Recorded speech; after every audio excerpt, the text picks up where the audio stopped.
Ce sont des pays qui préparent leur population depuis longtemps d'ailleurs. Il y a une vraie culture citoyenne en place autour de la mobilisation des habitants en cas de catastrophe ou de guerre. Et hier, 5 millions de Suédois ont commencé à recevoir cette brochure que vous voyez là-bas. C'est une nouvelle version des recommandations à suivre en cas de crise ou de guerre. C'est le titre du document, accompagné d'un clip vidéo. Et on va regarder un petit extrait.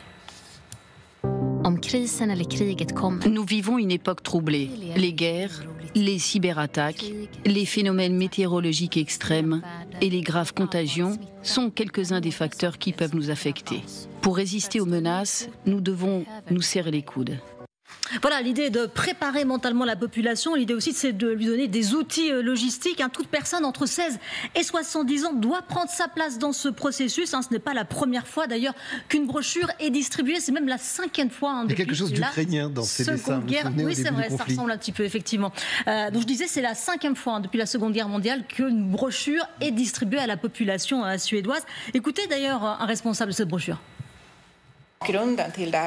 La rédaction d'une nouvelle version de la brochure s'explique par le fait que la situation en matière de sécurité s'est aggravée depuis l'envoi de la précédente brochure, mais aussi bien sûr et en particulier par l'attaque à grande échelle de la Russie contre l'Ukraine. Voilà ce qui a précipité cette nouvelle brochure de 32 pages. Et dedans, par exemple, il y a des conseils pour pouvoir tenir une semaine chez soi grâce à des provisions. Dès maintenant, chaque Suédois doit avoir chez lui des réserves. Par exemple, des bidons remplis d'eau, des aliments en conserve, une radio qui fonctionne sans électricité, des vêtements chauds. En cas de panne de courant, les Suédois sont également formés à comprendre les signaux d'alerte, savoir où sont les abris les plus proches, savoir arrêter un saignement, savoir détecter les fausses informations. Et bien évidemment, il y a un débat qui est né de cette sérieuse mise en garde. Oui, c'est pour cela aussi que l'agence gouvernementale fait des petites vidéos qui circulent sur les réseaux sociaux. Elle incite la population à en parler, les jeunes à en parler autour d'eux.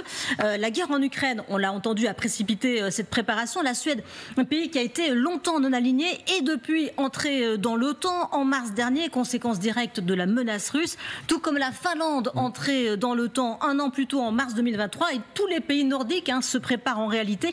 La Finlande a également mis à disposition de ses habitants une brochure qui est disponible en ligne avec tous les conseils nécessaires pour se préparer. La population d'ailleurs est obligée de participer à la défense du pays.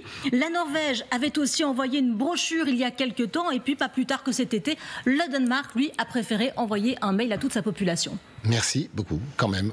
C'est édifiant, Vincent, mais je voudrais avoir votre sentiment. Est-ce que ça révèle pas... Je vous ai vu tiquer tout à l'heure quand tu discutais, et après l'écoute de notre ministre Barrot, peut-être sur le fait que tout ça révèle d'un état de santé, on va dire quoi, défaillant et coupable peut-être de l'Europe. Vous savez, la fameuse formule du Cardinal de Retz, on ne sort de l'ambiguïté qu'à son détriment. Et en l'occurrence, la posture française, par exemple, sur le recours à des missiles de moyenne portée reste assez opaque. Il ne faut pas oublier que le mot finlandisation, donc on a substantivé un rapport de force. C'était devenu une sorte de synonyme de neutralité coercitive subie.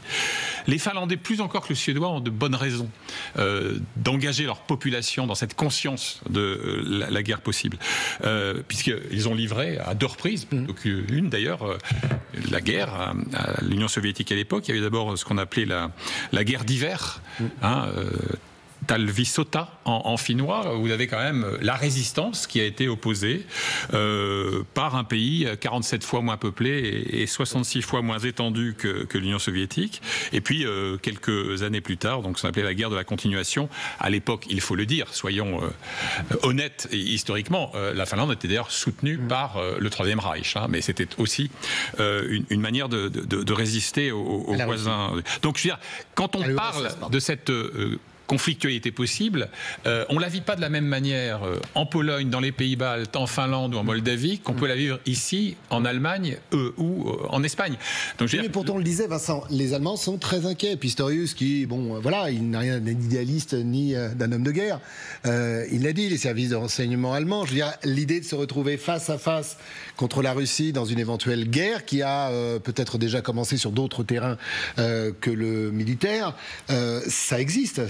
pas les vues de l'esprit. C'est peut-être une inquiétude qu'il faut aussi mesurer à l'aune de leur propre fragmentation politique. C'est-à-dire qu'une Allemagne unie et forte serait peut-être un peu moins dans la palinodie que celle d'un chancelier en sursis, qui est très contesté, y compris à l'intérieur de sa coalition, sur les choix stratégiques qui ont été faits, et qui est en bout de course. Qui peut-être devra céder son fauteuil dans les semaines ou les mois qui viennent. Donc c'est aussi, je crois, la conscience de notre faiblesse et du caractère très confus des messages que l'on adresse à Poutine qui peut conduire effectivement à cette fragilité des opinions publiques.